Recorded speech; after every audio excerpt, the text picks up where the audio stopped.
अस्सलाम वालेकुम। प्रोग्राम तज्जिया के साथ मैं हूं उमर दराज गोंदल। 27वीं आईनी तरमीम और उसके साथ पाकिस्तान तहरीक इंसाफ के साबिका और मौजूदा रहनुमाओं की एक चपक्रेश। और मामला क्या है अडियाला से मुतल्लिक। इससे पहले हमने ये देखा कि फवाद चौधरी, इमरान इस्माइल, महमूद मौलवी ने एक मुलाकात की और उन्होंने कहा कि वो प्लस इमरान खान फार्मूला नाफिज करने की कोशिश कर रहे हैं, कोई माइनस नहीं है। और बुनियादी तौर पर उनका इमरान खान को प्लस करके तहरीक इंसाफ की जो मौजूदा क़यादत है, जो उनकी रिहाई में खुद रुकावट है, उसको माइनस किया जाएगा।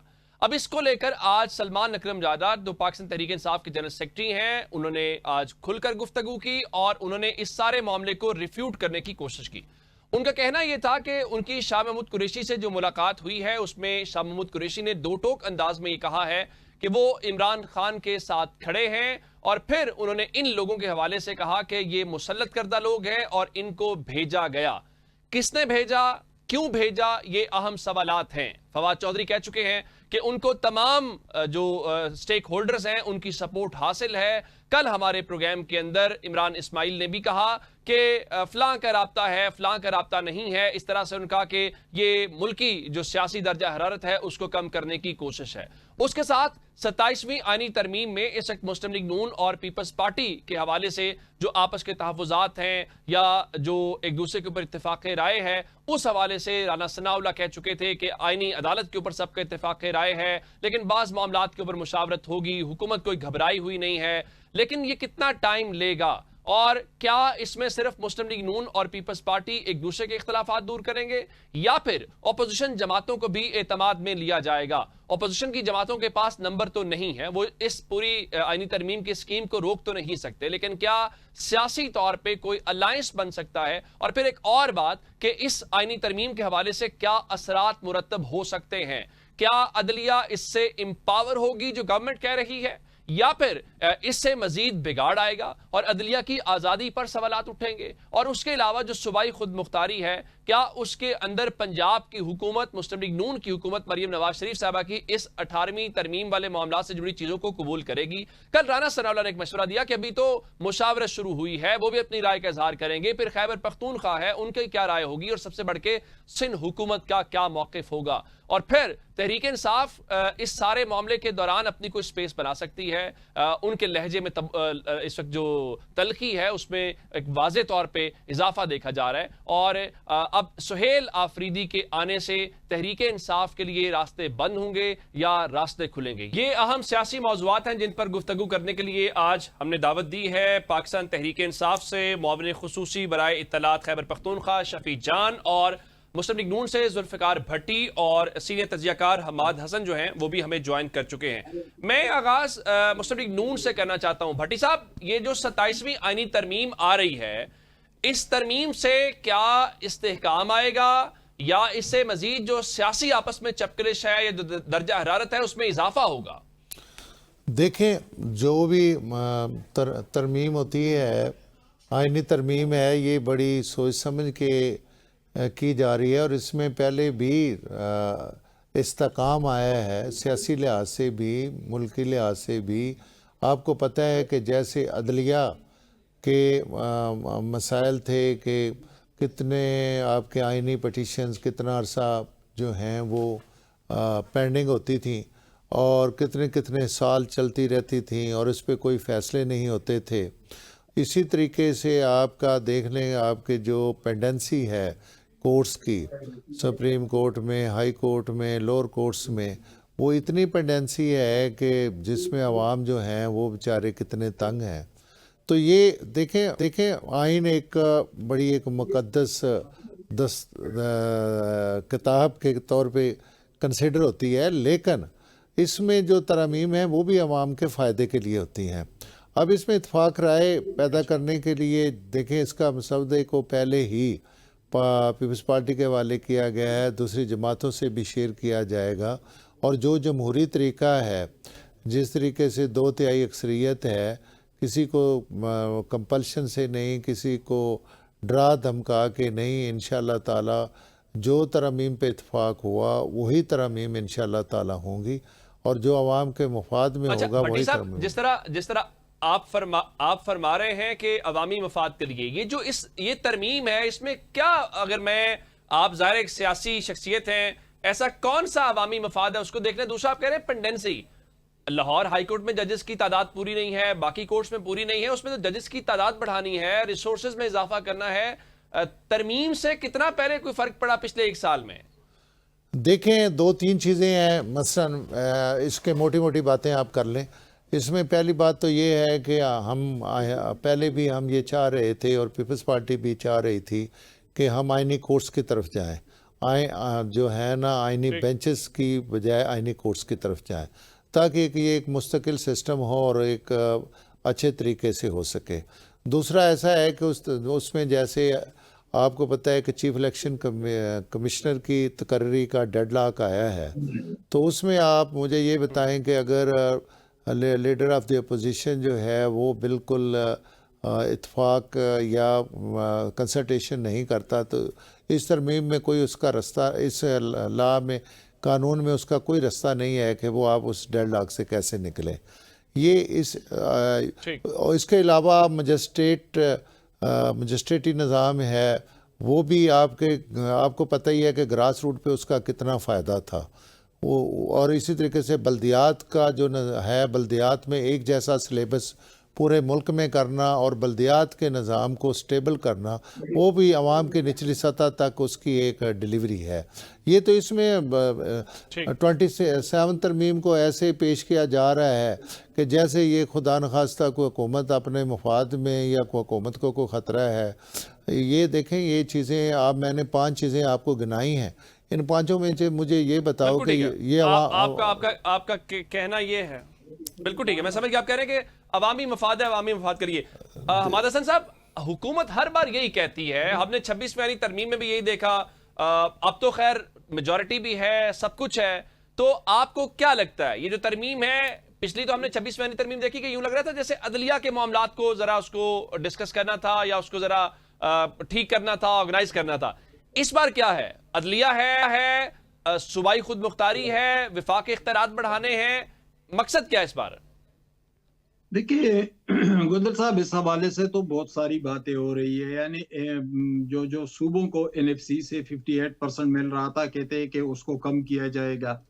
इसी तरह अदालती मामलात से मुताल्लिक भी बहुत सारी बातें हो रही है। लेकिन हमें ज़रा माजी में झांकना चाहिए। क्या माजी में आईनी तरामीम से मुल्क को, जमहूरियत को और आइन की सुपरमेसी को फ़ायदा हुआ या नुकसान हुआ? क्या अदलिया के किरदार से आइन की सुपरमेसी को, जमहूरियत को और आज़ादी इजहार राय को फ़ायदा हुआ या नुकसान हुआ? और फिर एक ऐसे दौर में जब जमहूरियत इंतहाई कमज़ोर है, जब वोट को इज्जत का बयानिया भी मफकूद हो चुका है, जब आइन की बालादस्ती का बयानिया भी कहीं दिखाई नहीं देता और एक हाइब्रिड निज़ाम चल रहा है, तो उसमें चूंकि अभी ड्राफ्ट सामने नहीं आया है, तो हम उस पर बात नहीं कर सकते कि उसमें क्या चीजें होंगी। लेकिन हमारे अंदेशे तो बहरहाल मौजूद है अपनी जगह पर। और फिर एक ऐसे दौर में जब जमहूरियत पहले की निस्बत भी ज्यादा कमजोर हो, तो उसमें हम ज्यादा तवक्कुआत तो नहीं रख सकते। लेकिन अगर सियासी जमातें इस वक्त भी इस हवाले से अपने पांव पर खड़े हो जाए, आइन की सुपरमेसी के वादे पर कायम रहे, आवाम को मोटिवेट करे, पार्लियामेंट की मजबूती के लिए आगे बढ़े, तो फिर इस हवाले से यकीनन खुशाइंद सूरत हाल पैदा हो सकती है। लेकिन जो हमारे माजी का तजुर्बा है वो तो कुछ ज्यादा खुशकुन नहीं है। अच्छा अहमद भाई, मैं अहमद साहब आपसे जानना ये चाह रहा हूं कि कल पीपल्स पार्टी के जो चेयरमैन बिलावल जरदारी थे, उन्होंने ट्वीट के जरिए वो निकात कुछ या प्रपोजल्स बताए। पीपल्स पार्टी कल से देख रही है कि कह रही है कि देखें जी, हमने तो शफाफियत पे रखा, लोगों को इन्वॉल्व कर रहे हैं। आप समझते हैं कि जिस तरह 26वीं तरमीम आखिरी मोमेंट तक किसी को कोई पता नहीं था कि एग्जैक्ट उसमें है क्या। दुनिया जहान में जब तरमीम होती है तो उस पर पूरी डिबेट होती है, पूरी सोसाइटी इन्वॉल्व होती है, थिंक टैंक्स को, एकेडमिया को, हर तरह के जो सोसाइटी के सेगमेंट्स हैं उनको इन्वॉल्व किया जाता है। अब कल जो बिलावल साहब ने किया वो वाकईतन लोगों को इन्वॉल्व करने वाली बात थी, या उन्होंने अपना प्रेशर जो है वो कम किया, या फिर टेस्टर लगाया कि लोगों का रद्देमल क्या आता है? देखिए, मुझे इस पे हैरत है कि पीपल्स पार्टी इतनी सरगर्म क्यों दिखाई देती है इन मामलात में। 26वीं तरमीम के हवाले से भी बिलावल बहुत ज्यादा सरगर्म थे, फिर उनके पार्टी के दूसरे लीडर्स भी, इस वक्त भी यही दिखाई दे रहा है। तो क्या इसके पस मंज़र में हम किसी सियासी मंजरनामे में झांक सकते हैं, किसी नए बंदोबस्त की तरफ देख सकते हैं कि मुस्तकबिल में क्या होने वाला है? अगर होने वाला है या पीपल्स पार्टी को कोई टास्क सौंप दिया गया है, तो क्या जो जो ताकतवर तबकात हैं वो मौजूदा से गैर मुतमईन है? यानी एक सवाल तो ये पैदा होता है बहैसियत सहाफ़ी, ज़ाहिर है हम एक तज्ज़िया करेंगे। दूसरी बात ये है हम्म। कि पीपल्स पार्टी ने कितना इत्तेफाक राय पैदा किया, किन किन सियासी जमातों के साथ अपने मामलात को आगे बढ़ाया, उनके साथ मुशावरत की, किन आईनी माहिरीन के साथ बैठे, किन वकला के साथ उन्होंने मुशावरत किए। तो ये तो एक इनफरादी फेल है। तो अगर इनफरादी फेल है तो फिर इसका मतलब ये है कि मुस्तकबिल में कोई सियासी मंजरनामा तब्दील हो सकता है, कोई चेंज आ सकती है, और उन्हीं बुनियादों पर बिलावल भुट्टो या उनकी जमात जो है वो इस हवाले से आगे बढ़ रहे हैं। मैं तो इसको ज़ाहिर है कि बहैसियत सहाफ़ी हम किसी और मंजरनामे की तरफ भी देखेंगे। ठीक, बिल्कुल ठीक, बिल्कुल ठीक। अच्छा भट्टी साहब, मैं आपसे जानना ये चाह रहा हूं, जब हमने 18वीं तरमीम देखी तो कंसेंसस बिल्ड किया गया, एक बहुत बड़ी कॉन्स्टिट्यूशनल चेंज थी पाकिस्तान के अंदर, पावर को डिसेंट्रलाइज किया गया। लेकिन हमने बाद में देखा जैसे 26वीं तरमीम थी, ये ठीक है गवर्नमेंट के पास नंबर पूरा है, लेकिन आइन तो हुकूमत का नहीं कौम का होता है ना, मुल्क का होता है, जिसमें तमाम स्टेक होल्डर्स होने चाहिए, बावजूद इसके कि आपके पास नंबर पूरा हो। तो क्या आप कोई कंसेंसस बिल्ड करने की कोशिश करेंगे? ऑल पार्टीज कॉन्फ्रेंस हो सकती है, या वजीर आजम राब्ता सियासी जमातों से कर सकते हैं, या पर ठीक है गवर्नमेंट कॉन्फिडेंट है, भाई नंबर पूरा है, जो हम चाहते हैं हम करेंगे, हमें कोई फर्क नहीं पड़ता पीपल्स पार्टी, JUI या मौलाना साहब या तहरीक इंसाफ क्या सोचती है, चूंकि अब नंबर पूरा है तो सब आसानी से हो जाएगा? पहली बात तो ये है कि 26 तरमीम में भी हमने इसको बिल्कुल कंसेंसस में लाने की कोशिश की, और आपको याद होगा कि जो पहला ड्राफ्ट था वो क्या था, और इसके बाद मौलाना फजल रहमान, जमीयत उलमा इस्लाम और PTI की आपस में मशावरत हुई, और फिर जो है PTI ने मौलाना फजल रहमान को सालिस के तौर पे उस तरमीम में डाला, और वो जो तरमीम हुई आपके वो सामने है। तो अब देखें, ये तो अकेली पाकिस्तान मुस्लिम लीग के पास ना इतने नंबर हैं, और ना पाकिस्तान मुस्लिम लीग नून कोई ऐसा काम करना चाह रही है, हुकूमत करना चाह रही है। बेशक हमारे पास हुकूमत है, लेकिन हमारे अलाइज़ हैं, हमारे साथ पाकिस्तान पीपल्स पार्टी है, MQM है, और दूसरे इत्तेहादी हैं। हम देखें, पहले अपनी पार्टी से, फिर अपने इत्तेहादियों से, फिर हम बिल्कुल अपोजिशन से भी इसकी मशावरत करेंगे। ये इस दफ़ा वो तरमीम ऐसी जल्दी में नहीं होगी, इस पर डिबेट भी होगा, इनको मौका भी दिया जाएगा, और इंशाअल्लाह ताला इस पे जो कंसेंसस होगा। देखें, अब अगली बात ये है कि PTI का और जो हमारे साथ अल्हम्दुलिल्लाह हमारी अपोजिशन है, वो अपोजिशन तो वो ये है कि जब मियां शहबाज शरीफ साहब ने असम्बली में कहा था, जब वो अपोजिशन में थे, कि हम प्राइम मिनिस्टर साहब आपके साथ, इमरान खान को कहा था कि हम मिसाके आपके साथ मईशत करना चाह रहे हैं, तो उन्होंने कहा नहीं जी, मैं तो आपके साथ हाथ भी नहीं मिलाना चाह रहा।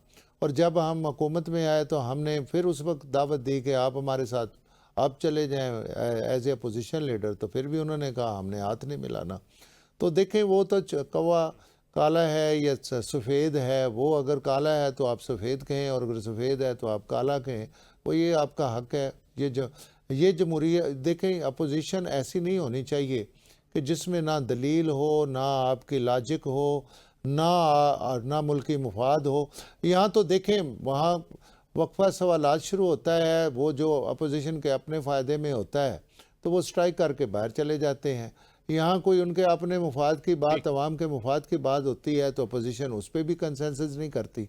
तो ये जो अपोजिशन है, वो अपोजिशन ये समझती है कि अपोजिशन का, ये जो अपोजिशन का, एक मिनट देना जी मुझे, जो है उमर दराज साहब एक मिनट देना। हमारे जो खुदा न खास्ता हमारी अपोजिशन है, वो अपना रोल ये समझती है कि अगर हम ये कहें कि यहाँ दिन है और उस वक्त दिन हो और नमाज ज़ोहर का टाइम हो रहा हो, तो वो कहेंगे नहीं जी ये तहज्जुद का टाइम है। मतलब वो इस बात को मानने को भी तैयार नहीं है। सूरज की रोशनी भी देख रहे होंगे, सूरज भी देख रहे होंगे, पूरी दुनिया को देख रहे होंगे, लेकिन वो ये नहीं कहेंगे कि नहीं भाई ये टाइम दिन का नहीं है, वो कहेंगे जी रात का है। अब उसका हमारे पास क्या इलाज है? हमने तो देखें, बिल्कुल ठीक है। हमने अपने काम करने हैं, हमने देखें अपोजिशन अपना काम करना है, उसका हक है कि वो तनकीद करे, जैसे कहे, गालियां निकाले, कागज फाड़े। लेकिन भट्टी साहब, आप जो बात कर रहे हैं, जब दूसरी तरफ गवर्नमेंट का रवैया भी तो देखें कि आज ऐवान में इतनी बड़ी लेजिस्लेशन होने जा रही है, आप आइन के अंदर तब्दीली करने जा रहे हैं। ऐवान के अंदर आपके स्पीकर साहब जो हैं, उन्होंने अभी तक कौमी असम्बली में और चेयरमैन सेनेट ने, सेनेट के अंदर वहां पे अपोजिशन लीडर नोटिफाई नहीं किए। यानी ऐवान में आपके पास नंबर है, जरूर करें, लेकिन अपोजिशन कहां पे है, उनका अपोजिशन लीडर कहां पे है? ये गवर्नमेंट का रवैया भी तो देखें। देखें, ये गवर्नमेंट का रवैया नहीं है, शायद आपके नोटिस में है कि पहली बात तो ये है कि देखें, ना पीटीआई एज ए पीटीआई जमात वहाँ पे रजिस्टर्ड है, वो लोग आज़ाद हैं, उन्होंने अपने मेंबर्स को वेरीफाई करना है, उसका एक तरीकाकार है, जमहूरी तरीकाकार है, आइनी तरीकाकार है। ये तो नहीं कि इमरान खान जेल में जिसको मर्जी नामजद कर देंगे और उसकी वो वेरिफिकेशन नहीं करेंगे। देखें, वो अभी कागज़ आया है ना, उस पर उन्होंने दस्तखत किए हैं, दस्तखत असली हैं, जाली हैं, वो तो सारे इंडिपेंडेंट हैं। आप देखें, ये फैसला हमने तो नहीं किया, ये सुप्रीम कोर्ट ने फैसला किया और इलेक्शन कमीशन ने फैसला किया। आपने इदारों को मानना तो है ना। जब हमारे खिलाफ ये केसेस होते थे तो ये कहते थे कि नहीं जी, अदालत ने फैसला कर दिया जी, सुप्रीम कोर्ट ने नायल कर दिया नवाज शरीफ साहब को। ये क्यों कहते हैं जी, ये तो सजा याफ्ता है। तो अब अगर इनको अदालतों ने नायल किया है, वो सजा याफ्ता हैं, उस वक्त हमें तो सदर से भी हटा दिया गया। तो अब मुझे ये बताएं कि अब वो ये सारे कहते हैं कि नहीं जी वो तो ठीक है। देखें, मैं ये दौरा में आ रहा है। देखें, अगर आप अपने दौर में वो जो चीज़ें करते रहे, एक वक्त में आप तो खड़े होकर अमेरिका में तकरीर करके कह रहे थे कि मैं जाते ही टीवी भी बंद कर दूंगा, मैं एसी भी जो है वो भी बंद कर दूंगा। इधर आप कहते हैं मेरे पे अपने पे 2 दहशतगर्दी के मुकदमात हुए। मैंने अपनी ज़िंदगी में हलफ उठाता हूँ कि मैं ऐसा आदमी हूँ कि मैंने अपनी या मेडिकल या सियासत के अलावा मैंने कोई छोटा सा कभी अपने किसी पिस्टल से भी फायर नहीं किया बाबा। तो मेरे पे 2 दहशतगर्दी के पर्चे थे। ये चीज़ें नहीं हैं, ये चीज़ें मैं आपको बताऊं, यहाँ पाकिस्तान की यहाँ मुंह बना के मासूम से बन जाते हैं लोग, ये मासूम से बन जाते हैं। नहीं जी, बड़ी विक्टिमाइजेशन हो रही है जी, जमहूरियत नहीं चल रही जी। एक दिन में इन्होंने 79 के 75 जो है लॉ, वो एक दिन में इन्होंने पास किए हैं असेंबली से। वो भी असेंबली गवाह है। मैं उस असेंबली में बैठा था। सियासी जमातें जब गवर्नमेंट के अंदर होती हैं तो बिल्कुल अलग से बात करती हैं। तो फिर हैं। बाबा ये बात सुने ना, या तो ये अपना रवैया वो रखें, या जो अपने दौर में ये नहीं करते रहे एज ए हुकूमत। तो बिल्कुल ठीक है, डिस्कशन का सिलसिला जारी है, लेकिन एक ब्रेक के बाद। वेलकम बैक जी। हमारा साहब, मैं आपसे जानना ये चाह रहा हूं कि जब गवर्नमेंट के अंदर जमात कोई होती है तो बिल्कुल उसकी जमहूरी क्रेडेंशियल्स, उसकी जमहूरी अखलाकियात डिफरेंट हो जाती हैं, ऑपोजिशन में बिल्कुल अलग होती हैं। ठीक है, तहरीक इंसाफ पे तनकीद रोजाना की बुनियाद पे होती है, होनी भी चाहिए कि आप आए, असेंबली का फ्लोर इस्तेमाल करें, एक प्रोडक्टिव किस्म की लेजिस्लेशन के अंदर अपनी पार्टिसिपेशन करें। लेकिन ये गवर्नमेंट के एंड पे देखें कि हम इतनी बड़ी तरमीम करने जा रहे हैं और दोनों ऐवानों के अंदर ऑपोजिशन लीडर नहीं है। अब इसका क्या मैसेज जाएगा या उसकी क्या क्रेडिबिलिटी होगी? जाहिर है आप उसको कानूनी तौर पे चैलेंज नहीं कर पाएंगे, नंबर पूरा है, सब हो जाएगा, लेकिन कुछ सियासी चीजें भी तो हमने देखनी होती हैं।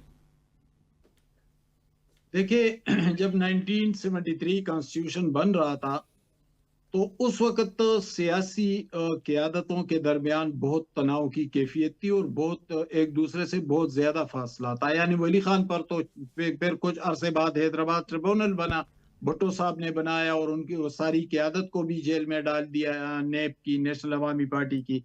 इसी तरह जमात इस्लामी के अखबार को भी बंद कर दिया था, प्रोफेसर गफूर और इन लोगों पर भी मुकदमात थे, जो उनके हमायती सहाफ़ी थे उन पर भी मुकदमात थे। तो सब के साथ तो चौधरी ज़हूर इलाही मत जेल में थे।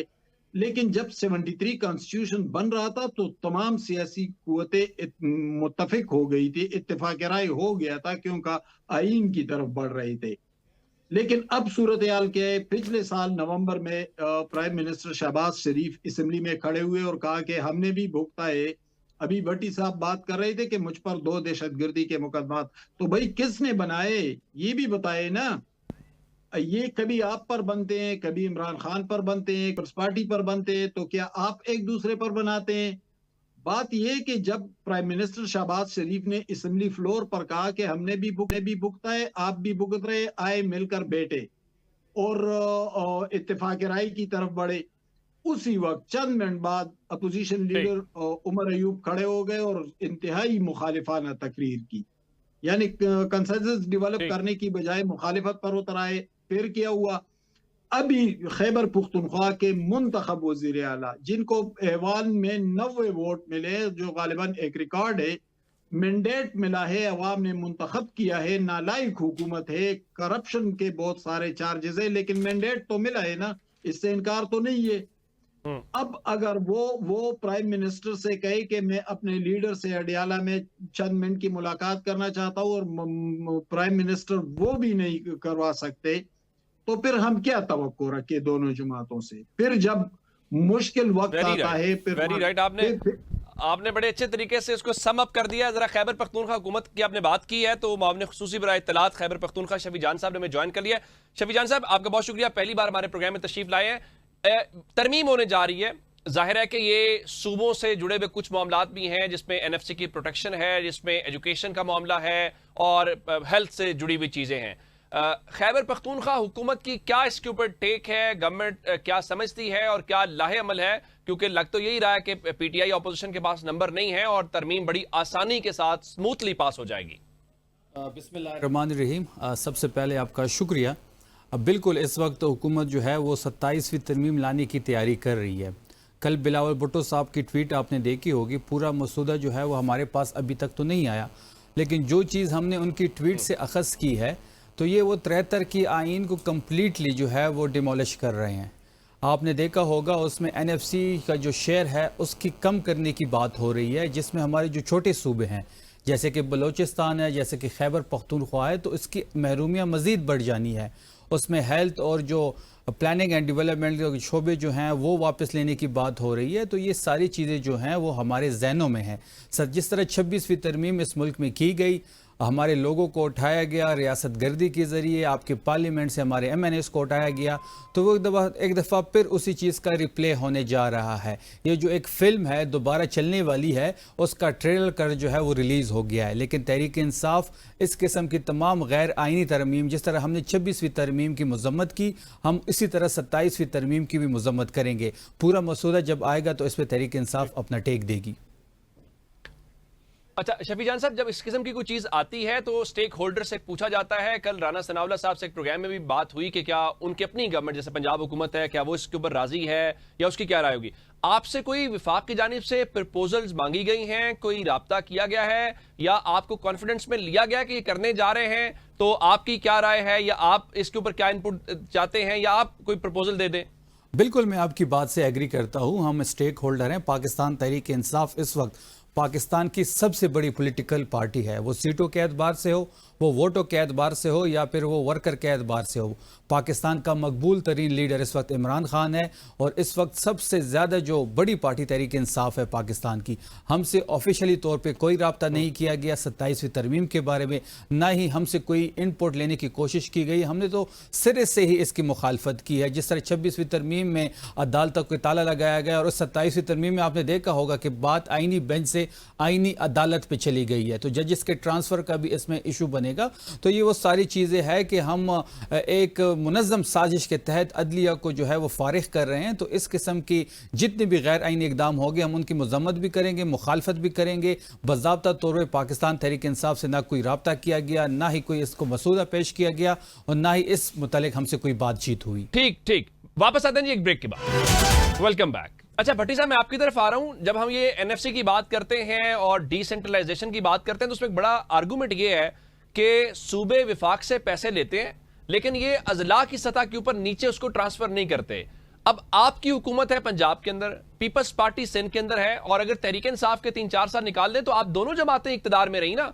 अब आप जब खुद डिसेंट्रलाइज नहीं करते, बजाय इसके कि आप उसको सूबों की सतह के ऊपर ठीक करें, आप कह रहे हैं नहीं हम सूबों से इख्तियारात लेके वापस विफाक में भेज देते हैं, इसको कैसे जस्टिफाई करेंगे?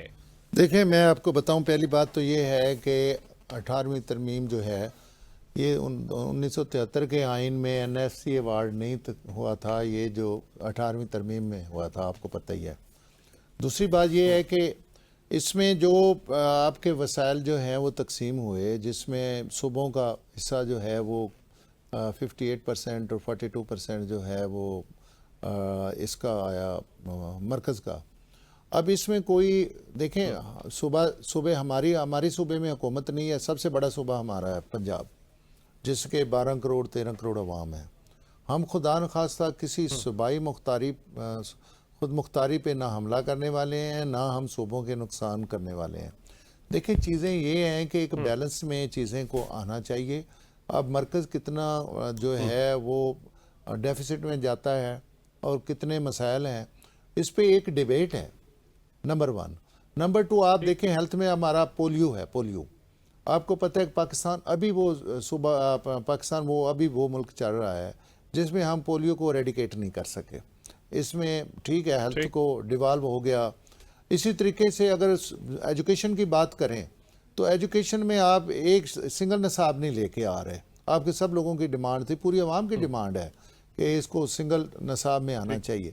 आप देखेंगे इनमें चीज़ें वो नहीं हैं जो ये मैंने पहले बात की है कि ये लोग ऐसे खदशात का एक सिलसिला स्टार्ट हुआ है जी। तरमीम आ रही है जी, कोई तरमीम आ रही है तो कोई खुदा न खास्ता को बाहर से मिसाइल नहीं आ रहा बाबा। ये जो है ये चीज़ें देखें, अभी तक इसका मसवदा एक डिस्कशन है। अभी इसका मसवदा जो है वो शेयर होगा असम्बली में। अल्हम्दुलिल्लाह हर सूबे की वहाँ पे नुमाइंदगी है, हर जमात की नुमाइंदगी है। उसके बाद सेनेट में जो बैलेंस है, आपको पता है कि सेनेट में हर सूबे का वहाँ पे एक नुमाइंदगी है और वो उन्होंने वोट देने हैं ना। वहाँ जो सेनेट है वो बने इसीलिए है। अब अगर ये आप कहें कि जी आप जहाँ के वहाँ पे जी मिनिस्टर से पूछेंगे भाई हम तरमीम कर रहे हैं, और फलां से हर सूबे से जाके पूछेंगे, वहाँ के सिस्टम से पूछेंगे, ये कैसे मुमकिन है? आप मुझे बताएं। कौमी असम्बली का एक फोरम है, उसमें सबकी नुमाइंदगी है, सेनेट है, उसमें सबकी बराबर हर सूबे की नुमाइंदगी है। वहाँ पे ये बिल पेश होना है, वहाँ पे डिस्कशंस होनी है, वहाँ इनके सबके नुमाइंदे हैं। या तो बताएं कि वहाँ के इनके सियासी जमातों के नुमाइंदे नहीं हैं, और इसके बाद आप सेनेट को ले लें। सेनेट में तो है ही देखें, पंजाब की भी उतनी है, KPK भी उतनी है, सिंध की भी है। तो फिर ये ऐसे कैसे बात कर सकते हैं फेडरेशन कि हमने कोई ये फेडरेशन है, हमको अकेले कोई इसमें तरमीम कर रहे हैं? ये बात तो नहीं है ना। बिल्कुल ठीक है। अच्छा अमा साहब, होता इस तरह से है कि जब जमहूरियत में हम पढ़ते हैं, देखते हैं, तो डिसेंट्रलाइज किया जाता है, ग्रास रूट लेवल पे इख्तियारात को मुंतकिल किया जाता है ताकि लोग स्टेक होल्डर बने, उनकी दहलीज पर उनके मसाइल हल हों, उन्हें इधर उधर ना जाना पड़े। लेकिन इस तरमीम को देखें या ओवरऑल अप्रोच हमारे यहाँ इस वक्त ये नजर आ रही है कि नहीं, डिसेंट्रलाइजेशन से हमारे मसाइल बढ़ गए हैं तो दोबारा सेंट्रलाइजेशन की तरफ चले जाएं। आपको इस 27वीं तरमीम से ये तासुर आ रहा है कि वाकई हम दोबारा सेंट्रलाइजेशन की तरफ जा रहे हैं? देखिए, जब आपका आईन और कानून इतना कमजोर हो, जब उसमें रोज रोज अपनी मर्जी के मुताबिक तरामीम आते रहे, जब उसमें आप गैर जमहूरी कुव्वतों को मजबूत करते जाएं, जब आप जमहूरी कुव्वतों को पीछे धकेलते जाएं, तो फिर उसमें से तो कोई भी तवक्को आप रख सकते हैं, कोई भी बात एक्सपेक्ट की जा सकती है। लेकिन उसके जिम्मेदार कौन है उमर साहब? उसके जिम्मेदार कौन है? क्या ये सियासी कुव्वतें नहीं है? जब नवाज शरीफ साहब को माजूल किया गया तो GT रोड पर वोट को इज्जत और सिविल सुपरमेसी और इनकलाबी बनने के नारे किसने लगाए थे? इसी नवाज शरीफ ने नहीं लगाए थे।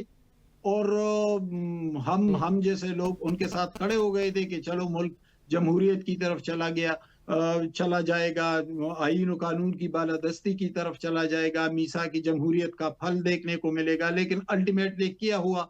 इस वक्त जो हुकूमत है, तो क्या उसको हम जमहूरी हुकूमत कह ले? फिर इमरान खान को देख ले, जब इक्तदार में आए थे, RTS के जरिए आए थे, तो वो इक्तदार भी ठीक था। फिर बुजदार के जरिए पूरे पंजाब को चलाना भी ठीक था। फिर मलम जब्बा बिन सोनामी बिलियन ट्री से लेकर गंडापुर की तबाहकुन करप्शन तक भी सब कुछ ठीक था। और अभी तक जो कुछ हो रहा है वो भी सब कुछ ठीक है। लेकिन ये है कि उनके फायदे की वो अगर इन हालात में खैबर पुख्तनख्वा को वो ठीक कह रहे हैं या उनके रहनुमा ठीक कह रहे हैं, तो मैं तो खैबर पुख्तनख्वा का रहायशी हूँ, मैं तो तमाम हकाइक से वाकिफियत रखता हूँ। तो क्या हम उनकी इस बात पर एतबार कर ले कि हम हकीकी आज़ादी की जद्दोजहद कर रहे हैं, हम आईन की सुपरमेसी की जंग लड़ रहे हैं? ये हालत उस तरफ भी है। दोनों जो सियासी कुव्वतें हैं वो अपने मफादात के गिर्द घूमती है और जो असल मसाइल होते हैं उस पर तवज्जो ही नहीं देते। मैं 1 मिनट लूंगा उमर दराज गोंदल साहब। ठीक। कल ISPR की ब्रीफिंग थी, आपने देखा होगा।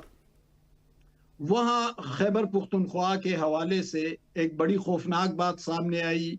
कहा गया कि तिरा में जो जो ड्रग्स के मामलात हैं, तो कहते हैं कि उसके पीछे ड्रग माफिया भी है, क्रिमिनल्स भी है, खवारिज भी है। अगर ये इल्जाम लगाया जा रहा है तो पुख्तनख्वा हुकूमत कहाँ है, PTI कहाँ है, सुहेल अफरीदी कहाँ है? अगर वो इस पर खामोश रहते हैं तो फिर तो वो इस जुर्म को एक्सेप्ट करेंगे एक तरह से। वो अपने अगर आप इजाजत दें तो मैं शफी जान साहब से इसके ऊपर कमेंट ले लेता हूं।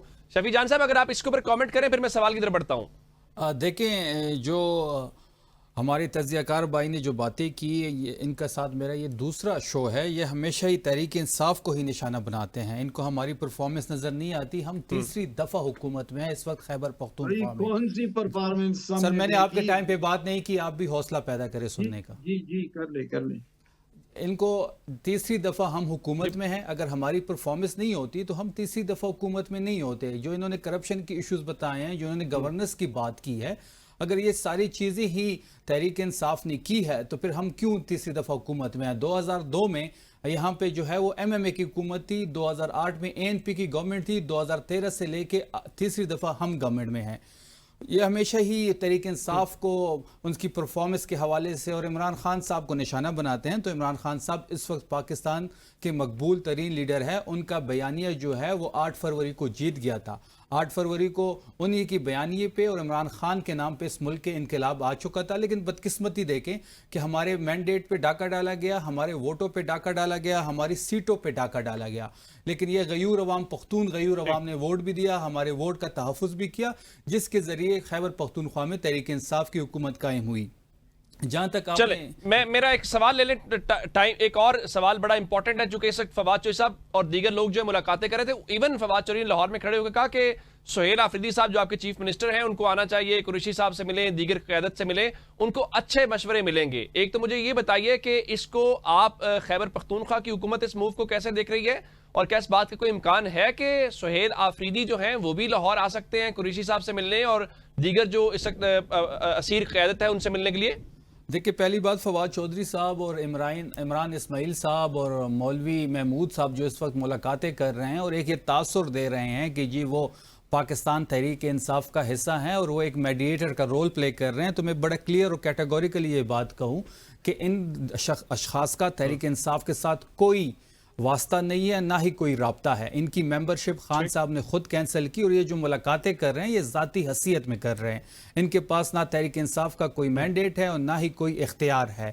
जहाँ तक सुहेल अफरीदी साहब की बात आपने की कि वो कोट लखपत में जेल में जो हमारे असीरान हैं, शाह महमूद कुरैशी साहब हैं, उमर सरफराज चीमा साहब हैं, यास्मीन राशिद साहिबा हैं, बाकी जो हमारे लीडर्स हैं ये हमारे हीरोज़ हैं। और आपने खुद ये बात अखज़ की होगी कल की शाह महमूद कुरैशी साहब की बात से कि वो कह रहे हैं कि वो इमरान खान के साथ, उनके बयानी के साथ और उनके नजरिए के साथ उनसे 2 हाथ खड़े हैं, 2 हाथ आगे खड़े हैं। तो काफ़ी सारी चीज़ें इस बयान के बाद क्लियर होनी चाहिए। और ये जो फवाद चौधरी और उनके जो साथी लगे हुए हैं, इनका ना कोई इख्तियार है और ना ही तहरीक इंसाफ इनकी किसी भी मुलाकात को बैक करती है।